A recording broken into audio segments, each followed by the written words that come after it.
We have just finished our debrief as part of our preparations in readiness for the 60th Jamhuri Day celebrations. The team that is here with me is the technical team that has been working round the clock to ensure that we have a successful event. As we speak today, we have had a week-long series of activities, primarily to celebrate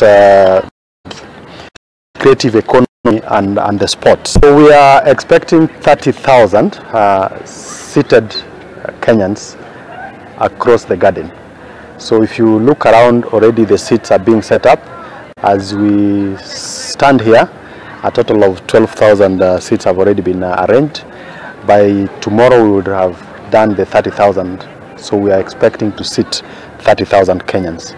Of course, there is room for excess in terms of spillover, and adequate security arrangements have been made to take care of that. As to the question of the heads of state who will be gracing the occasion, we will be able to advise you on that, but we expect at least 3 of them.